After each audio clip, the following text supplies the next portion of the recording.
discuss today. And so we had used, very early on, we were using hydroxychloroquine, azithromycin, and zinc as a treatment for patients in the hospital early on. And we saw some success in the hospital. And so what we did immediately was we decided that we had to keep these patients in the hospital.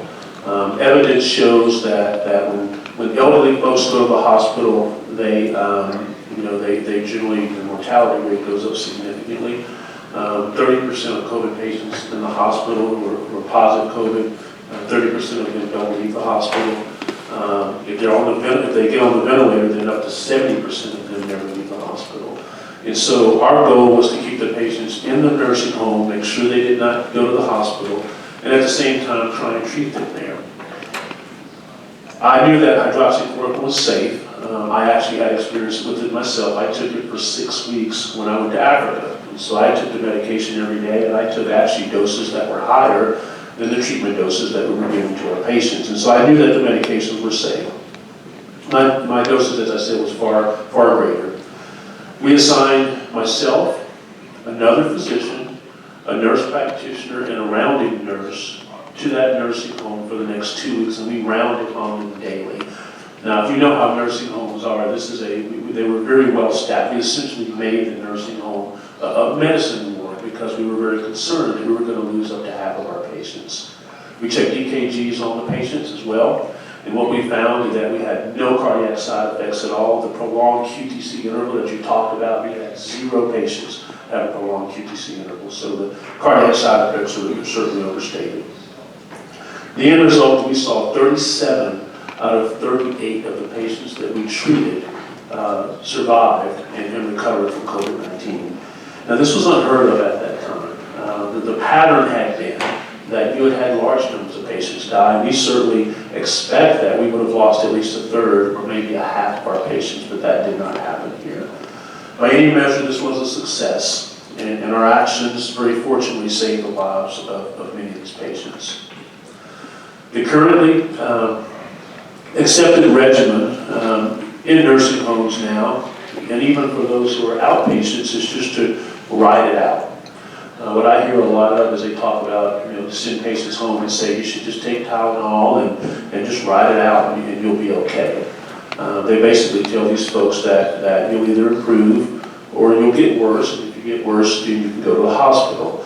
And we know that the mortality rate if they go to the hospital is much higher. I've used and treated patients with remdesivir as a hospital physician. I've treated patients with convalescent plasma as well in the hospital. I've treated them with IV dexamethasone. We've used Actemra. We've used lots of different medications. And frankly, the results that I've seen has not been all that great. In fact, 8 out of 10 deaths from COVID-19 patients in the United States have occurred in elderly adults over 65 years of age. And some results here, some statistics I have here. Elderly people do better if they remain at home and are treated in-house.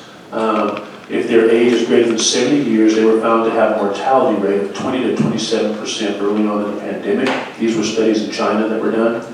If hospitalized, the mortality rate rises to as high as 30 to 40%. And mortality rate, if intubated and placed on a ventilator in the hospital, is as high as 70%.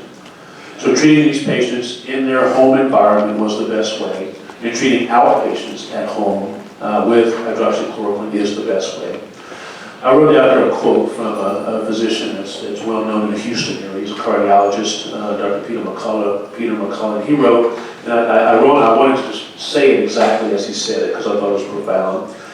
He says, "I cannot think of any potentially fatal acute infection where the best strategy is to wait at home with no treatment for 2 weeks until very sick and then become hospitalized for late supportive care.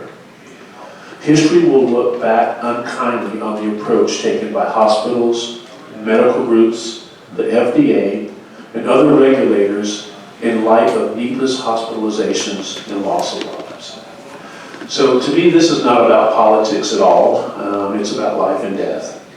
I believe that we've lost many, many lives to COVID-19 that really did not have to die. Too many of our elderly, too many of our most vulnerable ethnic communities with comorbid conditions have been at higher risk, and we've lost those lives, and I did not think that it was necessary. I believe that at this point, we can help by removing restrictions from hydroxychloroquine use and by allowing physicians to prescribe these medications where they think it's necessary, where they think it will be helpful for their patients. And so that concludes my remarks. Thank you. Thank you.